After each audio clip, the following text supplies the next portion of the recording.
Feel the real fear with us.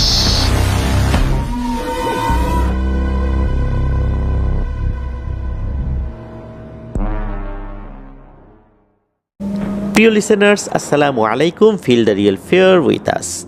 দেশ ও দেশের বাইরে যেখান থেকে আফটার দ্য হরর ওয়ার্ল্ডের আজকের শনি রাতের 36তম আয়োজনের সাথে যুক্ত হচ্ছেন বা পরবর্তীতে হবেন, সকলকে জানাচ্ছি শুভেচ্ছা ও ভালোবাসা। আশা করি সবাই ভালো আছেন, সুস্থ আছেন। নদীমাতৃক এই বাংলাদেশে অসংখ্য নদী নালা কিন্তু বয়ে চলেছে, আর এই কারণেই নদী ভাঙন বাংলাদেশের প্রেক্ষাপটে খুব কমন একটি প্রাকৃতিক দুর্যোগ হলেও এই দুর্যোগে পড়ে লক্ষ লক্ষ মানুষ উদ্বাস্তু হয়েছে।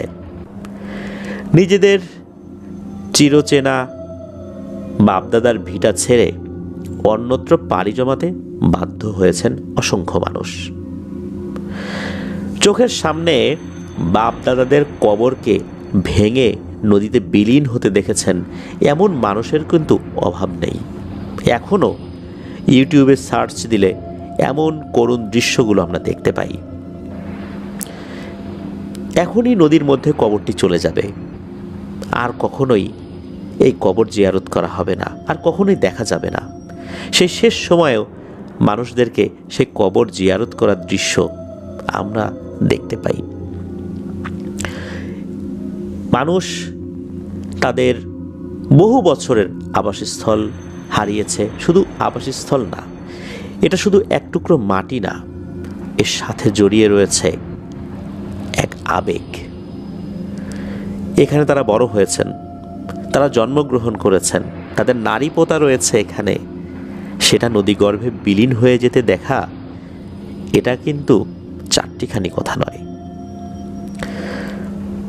ঘর বাড়ি ভেঙে সেখান থেকে অনেক দূরে চলে যেতে হয়, সেখানে গিয়ে আবার নতুন করে ঘর বাড়ি তৈরি করে নতুন করে বাঁচার স্বপ্ন দেখতে হয়। এটাই কিন্তু নদী এলাকার মানুষের একটা কমন অভ্যাস, আর এই অভ্যাসই তাদেরকে অনেক কর্মঠ করে তুলেছে, তাদেরকে অনেক পরিশ্রমী করে তুলেছে, দুর্যোগের সাথে মোকাবেলা করার শক্তি এবং সাহস জুগিয়েছে। আজকে আমরা প্রথম যে ঘটনাটি শেয়ার করব, এটি নদীকেন্দ্রিক একটি রহস্যময় ঘটনা। আর এই ঘটনাটি আমাদেরকে যিনি পাঠিয়েছেন, ওনার নাম মশিউর রহমান আতিক। ওনার বাড়ি চাঁপাইনবাবগঞ্জ জেলার সদর উপজেলার চর অনুপনগর ইউনিয়নে। ওটি একটি চর এলাকা, আর উনি বর্তমানে লেখাপড়া করছেন ঢাকা বিশ্ববিদ্যালয়ের ইতিহাস বিভাগে। উনি ঢাকা বিশ্ববিদ্যালয়ের হাজী মোহাম্মদ মহসিন হলের একজন আবাসিক স্টুডেন্ট। ওনার সাথে আমার দেখা হয়েছে 2025 সালে অমর 21 বইমেলাতে। উনি এসেছিলেন, ওনার সাথে আমার কথাও হয়েছিল। ঘটনাটি উনি সংগ্রহ করেছেন ওনার দাদার কাছ থেকে। ওনার দাদা এখনও মাঝে মাঝে এই ঘটনাটি বলেন, কেননা এই ঘটনাটি বারবারই মনে পড়ে যায়। ওনাদের বাড়ির খুবই নিকটে বিশাল নদী, ওখানে পদ্মা এবং মহানন্দা একত্রে মিলিত হয়েছে। বাড়ির এত কাছাকাছি নদীটা কিভাবে এলো? 1950 সালে ভয়ঙ্কর এক নদী ভাঙন সৃষ্টি হয়েছিল। এই দুর্যোগে তাদের অনেক আত্মীয় স্বজন দিনাজপুর, ঠাকুরগাঁ, রাজশাহী ওই দিকটাতে চলে যান, যারা এখনও ওই দিকটাতেই বসবাস করছেন। তাহলে ওনারা কেন গেলেন না? বাড়ির এত কাছাকাছি নদী হওয়ার পরও ওনারা এখনও দিব্যি কেন সেখানে আছেন, কিভাবে আছেন? চলুন সেই রহস্যময় ঘটনাটি শুনে আসি। সাল 1950 বা তার আশেপাশে কোনো একটা সময় হবে। তৎকালীন তো আসলে মানুষ এভাবে সাল মনে রাখতো না, কিছু নির্দিষ্ট সময়ের কথা চিন্তা করে সালের হিসাবটা ওনারা করতেন। ভয়ঙ্কর নদী ভাঙন শুরু হয়েছে। বর্তমান যেখানে নদী রয়েছে সেখান থেকে প্রায় কয়েক কিলোমিটার দূরে আগে নদী ছিল। ভাঙতে ভাঙতে অনেকটাই কাছে চলে এসেছে। আর মাত্র 20-25 ফুট দূরত্বে রয়েছে নদী। প্রবল আগ্রাসী ঢেউগুলো আছড়ে পড়ছে মাটির উপরে, আর মাটির চাপগুলো ভেঙে যাচ্ছে, হারিয়ে যাচ্ছে নদীর গভীরে। ওই সময়ে ওনাদের মাটির ঘর ছিল। মাটির ঘরগুলো ভেঙে নিয়ে যাবেন, তখন ওনার দাদার যে চাচারা রয়েছেন তারা ঘরটি ভেঙে ফেলবেন। ঘর ভাঙার জন্য যখন শাবল নিয়ে ওনারা দেয়ালে আঘাত করেছেন, হঠাৎ করে একজন লোক চলে আসে। এই লোককে ওনারা আগে কখনো দেখেননি। চর এলাকায় কিন্তু একজন আরেকজনের সাথে কিন্তু পরিচিতই থাকেন। যেহেতু নদী এলাকা, অপরিচিত লোক আসলেই কিন্তু ওনারা বুঝতে পারেন যে উনি এই এলাকার লোক নন, উনি ভিন্ন এলাকার লোক। এই লোকটাকে ওনারা আগে কখনোই দেখেননি। ওই লোকটাকে জিজ্ঞেস করছেন যে, জনাব, আপনি বলছেন যে এখানে আপনি আসছেন, আমাদের ঘর ভাঙতে নিষেধ করছেন। ওই লোকটা এসে বলে, এই দাঁড়াও, ঘর ভেঙো না। এ কথা শুনে তো ওনারা অবাক, যে বলে কি, কিছুক্ষণের মধ্যেই ঘর ভেঙে নদীতে হারিয়ে যাবে, বলে যে ঘর ভেঙো না। তো ওনারা বলতেছেন যে আপনি কেন আমাদেরকে বলছেন যে ঘর না ভাঙতে? তখন ওই লোকটা বলে যে তোমাদের চিন্তার কোনো কারণ নাই, নদী আর ভাঙবে না ইনশাল্লাহ, নদী ভাঙা এ পর্যন্তই শেষ। একথা শোনার পর ওনারা বেশ অবাকই হন আর বলেন যে আপনি যা বলছেন ভেবে বলছেন? আমরা এখনই মনে হচ্ছে যে নদীর নিতে চলে যাব ঘরবাড়ি নিয়ে। এখানে যদি আমরা আরও কিছুক্ষণ দাঁড়িয়ে থাকি এখন, তাহলে তো আরও বিপদ হবে। শুধু ঘরবাড়ি না, আমরাই নদীর নিচে চলে যাব। আপনার কথা আমরা কিভাবে বিশ্বাস করব, কিভাবে শুনবো বলেন? একথা যখন ওই লোকটা শুনলেন, শোনার পর বললেন যে তোমাদের চিন্তার কোনো কারণ নাই বাবা, নদী আর ভাঙবে না, নদী ভাঙা এ পর্যন্তই শেষ। তোমাদের ঘরবাড়ি ভাঙতে হবে না, তোমরা এখানে নিশ্চিন্ত মনে থাকো। এই বলে উনি ওই নদীর দিকটাতেই হাঁটা ধরেছেন। উনি যেই দিকটাতে হাঁটা ধরেছেন ওইটা একটা ত্রিভুজ জায়গার মতো, অনেক ভয়ঙ্কর ঢেউ ওই সময় ওইখানে দেখা যাচ্ছিল। উনি ওই দিকটাতে ওই পানির দিকে হেঁটে চলে গেলেন। তো লোকজন মনে করেছিল যে কি ব্যাপার, ওই লোকটা ওই দিকে হেঁটে চলে গেল, আবার হয়তো বা ফেরত আসবে। কোন দিকে গেল? অপেক্ষায় আছে যেই লোকটা আবার ফেরত আসবে, কিন্তু না, ওই লোকটার কখনোই ফেরত আসেননি। উনি কোথায় গেলেন, কোথা থেকে এসেছিলেন তা আজও অজানা। সত্যি আর 1 ইঞ্চি মাটিও ভাঙেনি। এখন থেকে প্রায় 75 বছর আগে নদী ঠিক যেখানে সে থেমে গিয়েছিল এখন পর্যন্ত ওখানেই রয়েছে। এখনও ওখানেই এই আতিক ভাইদের বাড়ি রয়েছে, ওখানে ওনারা বসবাস করছেন। প্রিয় লিসেনার্স, এই বিষয়টা আমরা কিভাবে মূল্যায়ন করব? নদীর নিচে অনেক সময় মাটি কাটতে থাকে রহস্যময় এক এন্টিটি। এই ধরনের ঘটনা এর আগে আমি নিজেও বলেছি। উনি কি আসলে ওই ধরনের লোকই ছিলেন? উনি কি জিন ছিলেন, ফেরেশতা ছিলেন, কে ছিলেন, নাকি কোনো সিদ্ধ পুরুষ ছিলেন, তা আজ পর্যন্ত অজানা। দিন দুপুরে অনেক মানুষই তাকে দেখেছিলেন এবং ওনাকে দেখেছেন এমন অসংখ্য মানুষ এখনও জীবিত আছেন, যাদের বয়স হয়ে গেছে অনেক, কিন্তু এখনও জীবিত আছেন।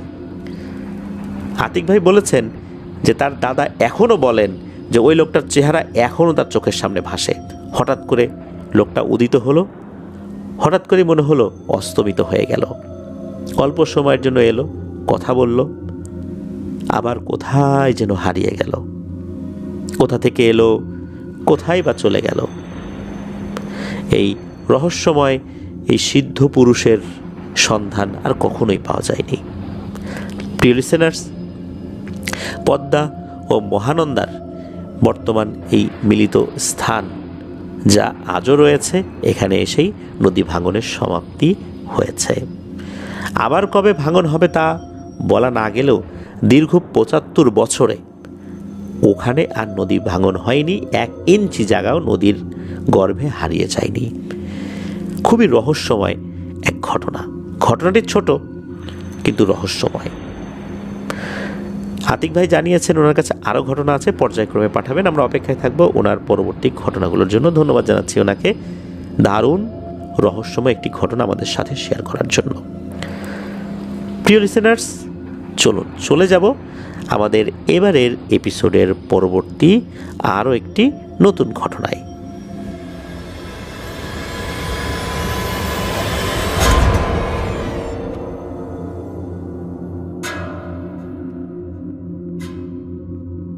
প্রিয় লিসেনার্স, এবারের যেই ঘটনাটি আপনাদের সাথে শেয়ার করব, এই ঘটনাটি যিনি পাঠিয়েছেন ওনার ঘটনা এর আগেও আমরা বেশ কয়েকটি প্রচার করেছি। ওনার নাম M.A. হোসেন। উনি একজন সাংবাদিক। ওনার দেশের বাড়ি রংপুরে। উনি বর্তমানে গাজীপুরের কাপাসিয়াতে রয়েছেন, একটি সমন্বিত কৃষি প্রজেক্টে কর্মরত রয়েছেন। চলুন ঘটনায় চলে যাই। ঘটনাটি উনি সংগ্রহ করেছেন ওনার ছোট দাদির কাছ থেকে। এই কুরবানি ঈদে যখন উনি বাড়িতে গিয়েছিলেন তখন ওনার দাদারা 5 ভাই। তো সবার ছোট যে দাদা, ওই ছোট দাদার স্ত্রী, যাকে উনি ছোট দাদি বলে সম্বোধন করেন, তার কাছ থেকে এই ঘটনাটি সংগ্রহ করেন।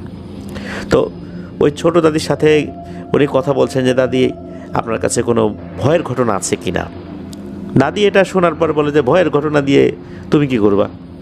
তখন উনি জানান যে আপনার দ্য হরর ওয়ার্ল্ডে উনি ঘটনা পাঠান। এই কথা শোনার পর উনি বলেন, হ্যাঁ আছে তো, কেন আমার মেজ বোনের কথা তোমার মনে নাই? তার সাথেই তো আছে। তখন এই হোসেন ভাইয়ের মনে পড়ে, আরে তাই তো। তখন বিস্তারিতভাবে ছোট দাদি বলতে থাকেন। তো এই ছোট দাদির যে বাবার বাড়ি, এই বাবার বাড়িটা রংপুর শহরেরই একটা পাশে কামাল বাসনা বা গাছনা এরকম একটা নাম বলেছেন আর কি উনি, এই এলাকাতে। তো এই দাদিরা হচ্ছে 3 বোন। 3 বোনের মধ্যে উনি সবার ছোট। যিনি সবার বড় তার স্বাভাবিকভাবে বিয়ে হয়ে গেছে। আর মেজ বোন তিনি কিন্তু অনেক দূর লেখাপড়া করেছেন, তো ওনার বিয়ে হতো না।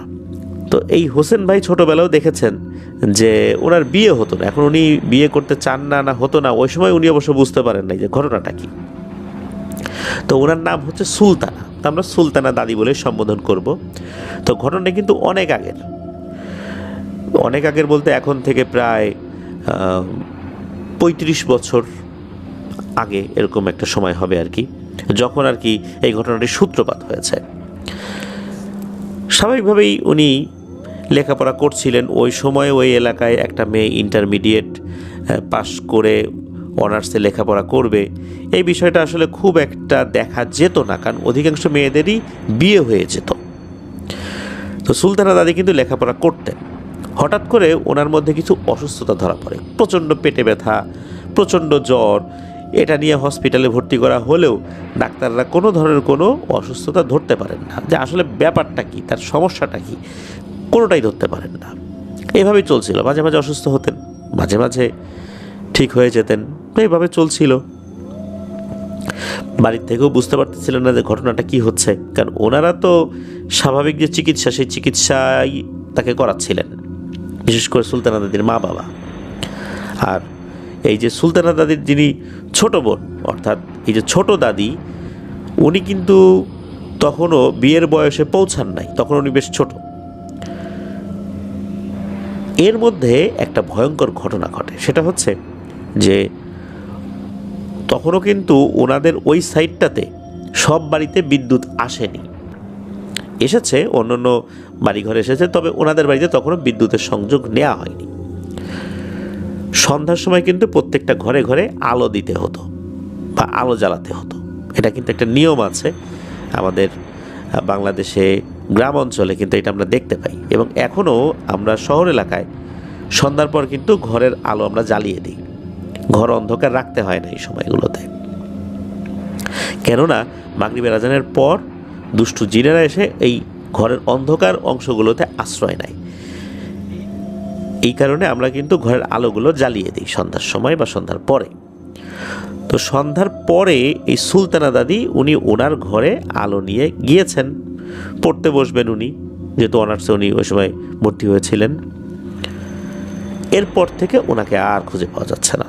ঘরের দরজা খোলাই আছে, তো ওনাকে আর খুঁজে পাওয়া যাচ্ছে না। এদিকে ছোটো দাদি উনি ডাকতে গিয়েছেন, কোনো একটা কারণে দেখে নাই।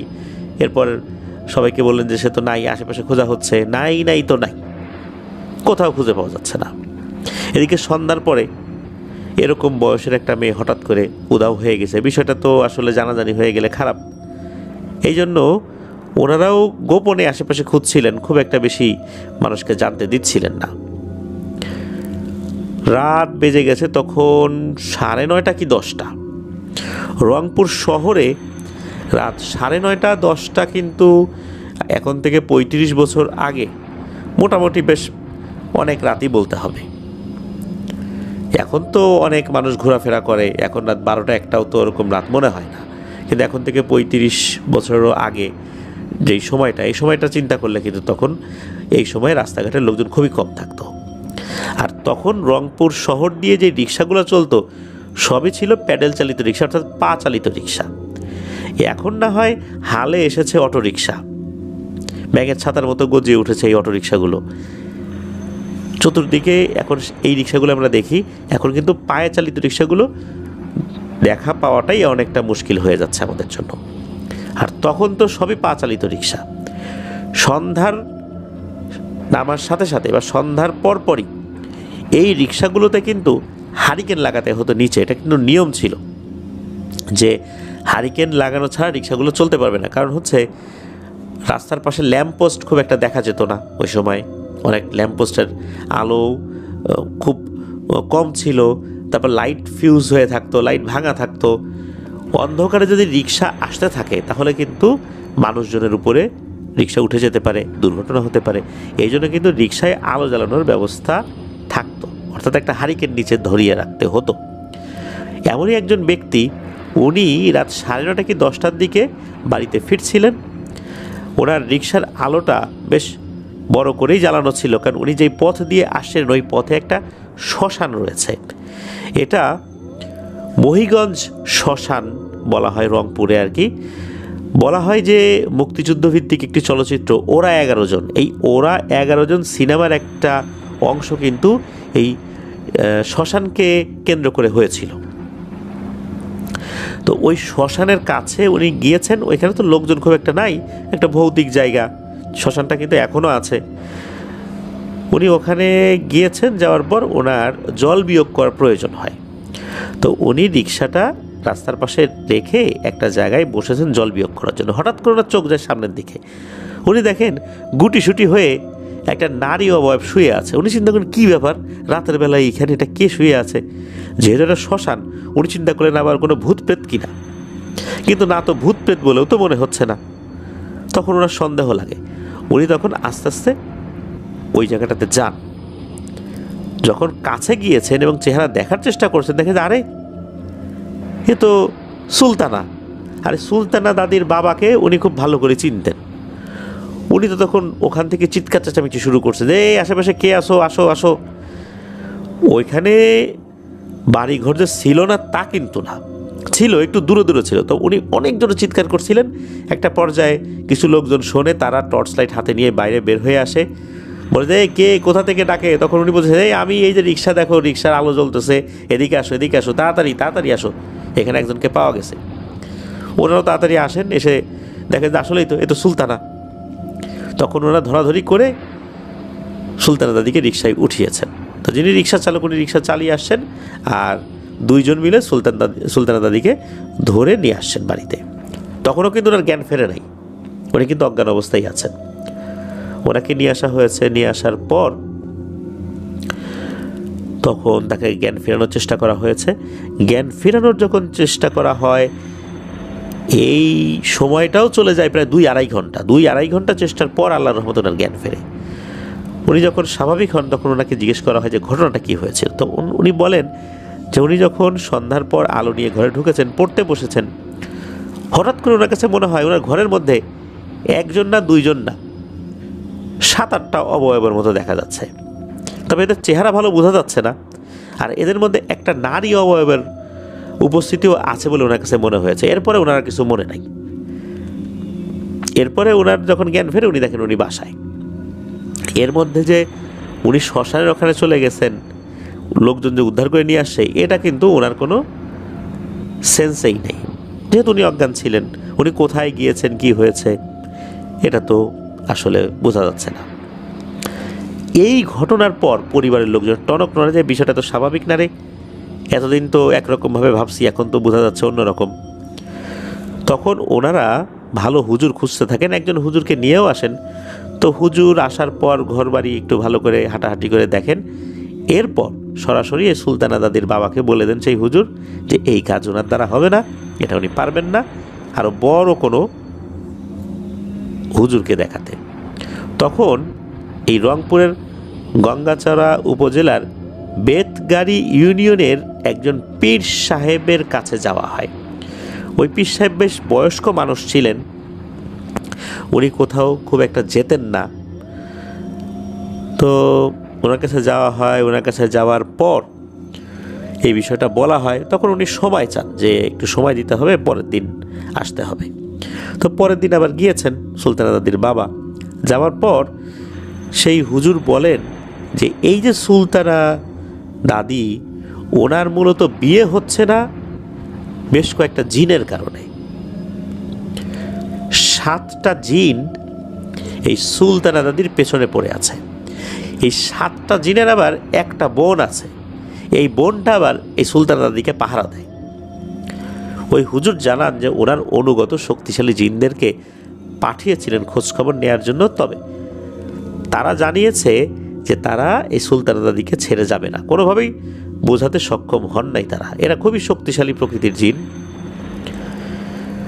আর হুজুরের কাছে যারা আছে তারাও শক্তিশালী প্রকৃতির জিন, কিন্তু কোনোভাবেই এরাও তাদেরকে বোঝাতে সক্ষম হন নাই। তখন হুজুর বলেন ঠিক আছে, সমাধান একটা কিছু করতে হবে, আমি দেখি কি করা যায়, আমি আপনাদের বাড়িতে আসব। যদিও বা হুজুর কোথাও যান না, তারপর আসতে চান। তো হুজুর এর পরের দিন আসেন। আসার পর হুজুর ওই জিনগুলোকে সুলতানা দাদির উপর হাজির করার চেষ্টা করেন। একটা ঘরের মধ্যে সুলতানা দাদিকে নিয়ে যান, কয়েকজন লোকজন মানে ওখানে ছিল কয়েকজন আর কি, তাদের উপস্থিতিতে সুলতানা দাদির উপর হাজির করা হয়। অন্যান্য লোকজন কিন্তু ওই ঘরে ছিল না, তারা দূর থেকে শব্দ পাচ্ছিল যে ঘরে কথাবার্তা হচ্ছে। তো যখন ওই হুজুর জিন হাজির করার চেষ্টা করছেন, হঠাৎ করে মনে হলো যে দমকা বাতাস ওই বাড়ির কাছ পর্যন্ত আসে, আবার চলে যায়, আসে আবার চলে যায়। এরকম হচ্ছে, বোঝা যাচ্ছে যে এদেরকে কোনো কিছু আকর্ষণ করছেন, কিন্তু এরা আসতে চাচ্ছে না। একটা পর্যায়ে দমকা বাতাস মনে হলো ওই ঘরের মধ্যে ঢুকে গেল, ধরাম করে একটা শব্দ হলো দরজায় জানালায়, তারপর মনে হলো ঢুকে গেল। আর ভেতর থেকে একসাথে অনেকগুলো কণ্ঠ কথা বলে ওঠে, এই হুজুর ডাকছিস কেন? তুই তুকারি করে অবশ্য সালামও দেয়, তবে হুজুর অত্যন্ত ভদ্রভাবেই কথা বলা শুরু করেছেন।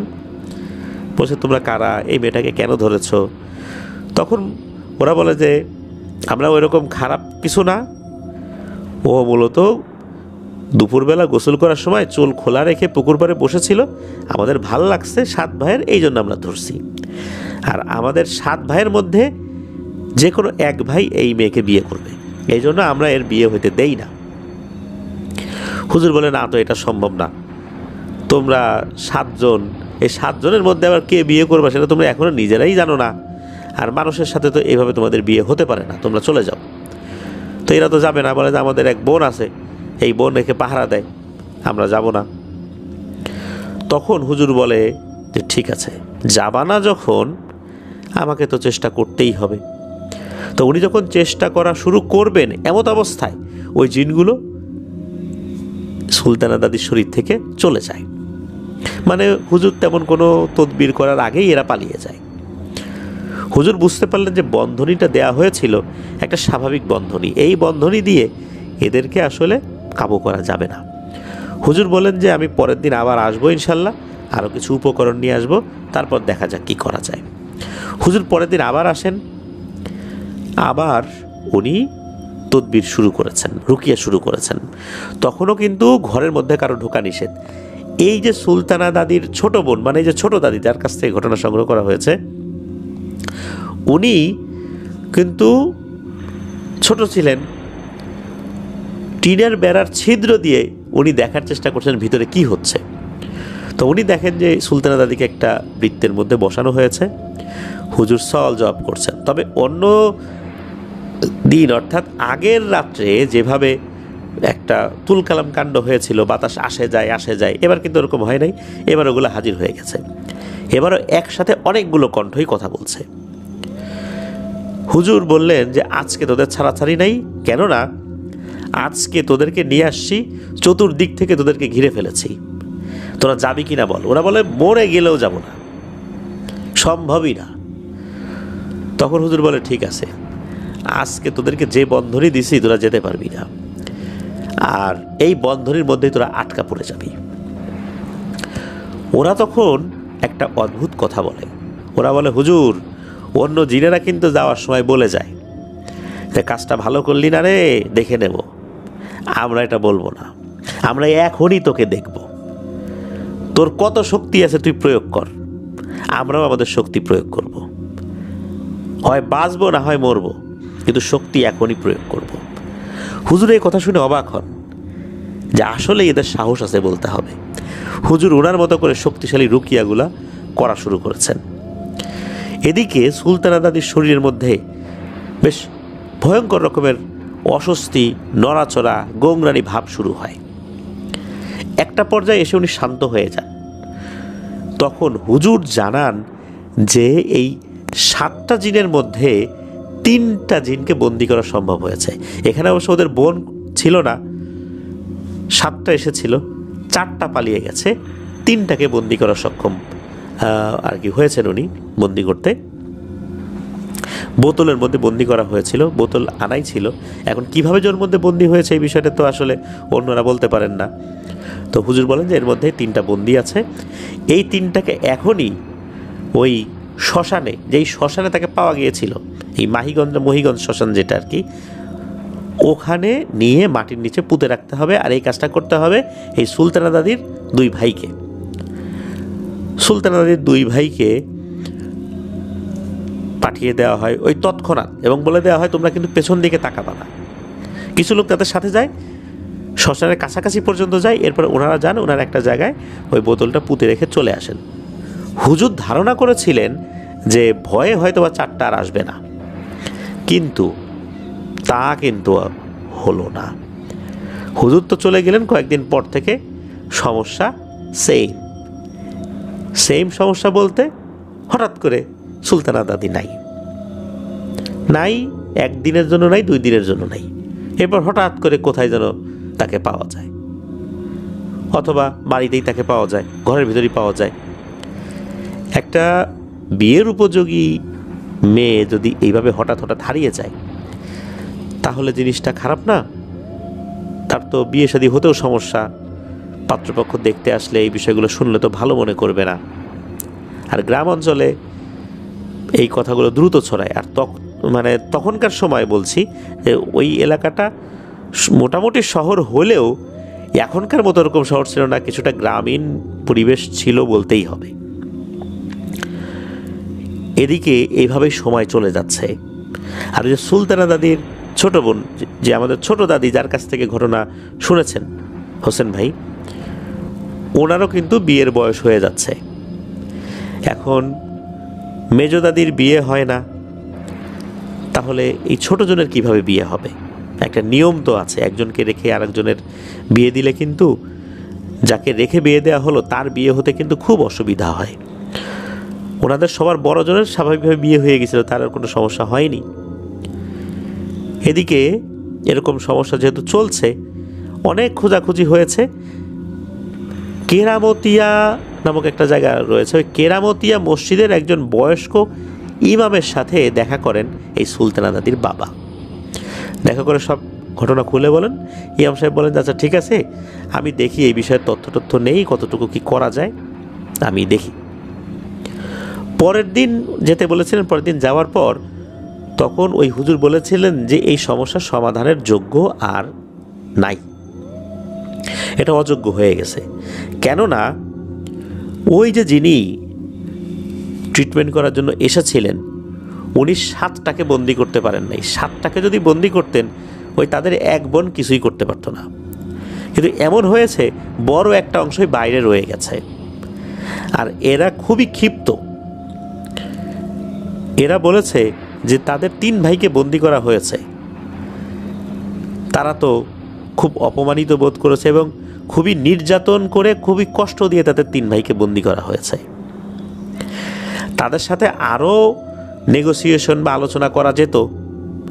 জিনেদের একটা স্বভাবই হচ্ছে যে তারা সহজে বশ মানবে না, সবসময় না করবে। কিন্তু ওই হুজুর কিন্তু হয়তো বা আরও চেষ্টা করতে পারতেন, এমনটাই বলেছিলেন ওই কেরামতিয়া মসজিদের ইমাম সাহেব। হুজুর ওই জিনেদের সাথে একটা আলোচনা করেছিলেন, সেটা হচ্ছে তোমরা চলে যাও, তোমাদের 3 ভাইকে আমি সন্ধান করে মুক্ত করে দেবার ব্যবস্থা করছি। তখন তারা কিছুটা নাকি রাজিও হয়েছিল। এরপর ওই কেরামতিয়া মসজিদের ইমাম সাহেব উনি এই সুলতানা দাদির 2 ভাইকে বলে যে তোমরা ওই শ্মশানের ওখানে যাও, তো গিয়ে ওই বোতল 3টা উদ্ধার করে নিয়ে আসো। তো ওনারা ওখানে গেছেন, কোথায় যে ওনারা গাড়ছেন এটা তাদের কিন্তু মনে ছিল। ওখানে গিয়ে তন্ন তন্ন করে খুঁজেছেন, মাটি কুপিয়েছেন, কোথাও ওই বোতল ওনারা পাননি। অবাক কাণ্ড, বোতল কোথায় গেল? হুজুর তখন ওই 4 জন জিনের সাথে নাকি যোগাযোগ করেছেন। ওই 4 জন জিন বলেছেন যে এই বোতলগুলো যে কোথায় গেল, কি হইল, কোথায় হারিয়ে গেল, এটা তারা নিজেরাও বলতে পারে না। তারাও নাকি অনেক খুঁজেছে যে কে নিয়ে গেল, কিন্তু কেউ বলতে পারে না। জিনেদের কাছে অনেক ইনফরমেশন থাকে, তথ্য থাকে, কিন্তু তারাও বলতে পারেনি যে এই 3টা বোতল কিভাবে গায়েব হয়ে গেল, তাদের 3 ভাই কোথায় গিয়েছে। কোনোভাবেই তারা তাদের 3 ভাইয়ের সাথে কমিউনিকেশন করতে পারে নাই। ওই 4টা জিন ধারণা করে যে কোনোভাবে কোনো এক তান্ত্রিকের খপ্পরে পড়ে গেছে এই 3টা জিন, এদেরকে বন্দি করে নিয়ে গেছে, এমন মায়াজালে বন্দি করে রেখেছে যে ওই 3টা জিন কোনোভাবেই তার গোত্রের সাথে যোগাযোগ করতে পারছে না।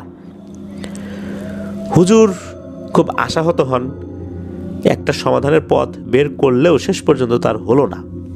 তখন হুজুর এই সুলতানা দাদির বাবাকে জানিয়ে দেন এটা সমাধানের যোগ্য নয়, আর তারা জানিয়েছে যারাই এই সুলতানা দাদিকে বিবাহ দেওয়ার জন্য চেষ্টা করবে তারাই বিপদে পড়বে। সুলতানা দাদির আর বিয়ে হয়নি, ওনার বর্তমান বয়স 55 বছরেরও উপরে, কিন্তু ওনার বিয়ে হয়নি। উনি স্বাভাবিকভাবে জীবনযাপন করেন, নিজের কাজ নিজে করেন, ভাইদের সাথে থাকেন, সবাই ওনাকে সম্মান করে, জানে যে আসলে সমস্যাটা কি। তো এই যে ছোট দাদিকে প্রশ্ন করেছিলেন হোসেন ভাই যে আপনারা কি এর পরও চেষ্টা করেন নাই বিয়ে দেওয়ার জন্য, তখন উনি বলেছিলেন যে হ্যাঁ, একবার চেষ্টা করেছিলেন, তার মা শুধু কথা বলেছিলেন এক পক্ষের সাথে, এরপর পরই নাকি ওনার এক পা প্যারালাইজড হয়ে যায়। এই কারণেই এরপর থেকে আর কেউই এই বিষয়ে আলোচনাই করে না। সুলতানা দাদির মা বাবা অনেক আগেই মারা গেছেন। সুলতানা দাদি এখনও সুস্থ আছেন, ভালো আছেন, তবে ওনারা সংসার করা হয়নি। ওই জিনেরা নাকি তাকে নামাজ পড়তে বলে, পাক পবিত্র থাকতে বলে, কিন্তু তাকে ছেড়ে যায় নাই, তাকে নাকি ছেড়ে কখনো যাবেও না। সুলতানা দাদির সাথে তারা এসে কথাও বলে। সুলতানা দাদি এই বিষয়টাতে অভ্যস্ত হয়ে গেছেন। সুলতানা দাদির সাথে কথা বললে নাকি বোঝা যায় না যে ওনার এই সমস্যা রয়েছে। উনি একদম সুস্থ স্বাভাবিক মানুষের মতোই আচরণ করেন, কোনো ধরনের কোনো পাগলামি নাই, কিচ্ছু নাই। ওই জিনেরা ওই রকম খারাপ ছিল এটাও বলা যাবে না, তবে মূলত ওরা যখন ওদের 3 ভাইকে চিরতরে হারিয়ে ফেলেছে, এটা তাদের একটা ক্ষোভ আরও মারাত্মক আকার ধারণ করতে সহায়তা করেছে। এই জন্য তারা আর কখনোই সুলতানা দাদিকে ছেড়ে যায়নি। আসলে কি হয়েছিল, ওই 3টা বোতলের কি হয়েছিল, ওই 3টা জিনের কি হয়েছে, এটা কিন্তু জানা যায়নি। আরও একটা সমস্যা হলো কি, যে এই যে যেই হুজুর যিনি এই তদবিরটা করেছিলেন, 3টা জিনকে বন্দি করেছিলেন, ওখান থেকে চলে যাওয়ার কয়েকদিনের মধ্যেই নাকি উনি মারা যান। যদিও বা ওনার অনেক বয়স হয়েছিল, বয়সের কারণেই মারা যান নাকি অন্য কোনো কারণে মারা যান এই বিষয়টা বলা মুশকিল। যেহেতু বয়সের কারণে উনি এক জায়গা থেকে আরেক জায়গা চলাচল করতেও খুব কষ্ট পেতেন, হতে পারে ওই কারণেই মারা গেছে। আবার হতে পারে এই 3টা জিনকে বন্দি করার একটা প্রভাবও কাজ করতে পারে, তবে এটা নিশ্চিতভাবে বলা যায় না। তো এটাই ছিল ঘটনা। ধন্যবাদ জানাচ্ছি হোসেন ভাইকে, দারুণ দারুণ সমস্ত ঘটনা আমাদেরকে পাঠাচ্ছেন। এই জন্য আশা করছি আপনার কাছ থেকে আরও অনেক ঘটনা ইনশাল্লাহ আমরা পাবো। প্রিয় লিসেনার্স, যারা ধৈর্য ধরে আমাদের এবারের পুরো এপিসোড শুনলেন, সবাইকে জানাচ্ছি জাযাকাল্লাহ খৈরান, অন্তরের অন্তঃস্থল থেকে ধন্যবাদ। যারা ঘটনা পাঠিয়েছেন, আতিক ভাই, হোসেন ভাই, আপনাদের দুজনকেও ধন্যবাদ জানাচ্ছি। প্রিয় লিসেনার্স, যারা আমাদের সাথে যুক্ত হয়েছেন কিন্তু এখনও লাইক বাটন প্রেস করেননি, এই ভিডিওর লিঙ্কটা শেয়ার করেননি, তাদেরকে অনুরোধ করছি লাইক বাটনটা প্রেস করে দিতে আর ভিডিওর লিঙ্কটাও শেয়ার করে দিতে। আপনারাও ঘটনা পাঠাতে পারেন লিখে বা রেকর্ড করে afnandahorbal@gmail.com এই ইমেল অ্যাড্রেসে। ঘটনা কেমন লাগছে তা জানিয়ে ভিডিওর কমেন্ট সেকশনে কমেন্ট করতে ভুলবেন না। এছাড়া আমাদের ফেসবুক পেজের গ্রুপ তো রয়েছে আপনাদের হরবাল নামে, সেখানে গিয়েও আপনারা আপনাদের মতামত জানাতে পারেন। প্রিয় লিসেনার্স, আসছে সোমবার হরর নাইটের নতুন আরও একটি এপিসোড নিয়ে ইনশাল্লাহ আপনাদের সাথে ঘটনা শেয়ার করতে আসবো। সবাই ভালো থাকবেন, সুস্থ থাকবেন, আমার জন্য দোয়া করবেন, আমার পরিবারের জন্য দোয়া করবেন, আপনাদের জন্য দোয়া রইল, আপনাদের পরিবারের প্রত্যেকের জন্য দোয়া রইল। মহান আল্লাহ সুবহানাহু ওয়া তাআলা আমাদেরকে ভালো রাখুন, সুস্থ রাখুন, নিরাপদে রাখুন, আফনান দ্য হরর ওয়ার্ল্ডের সাথে রাখুন। আসসালামু আলাইকুম।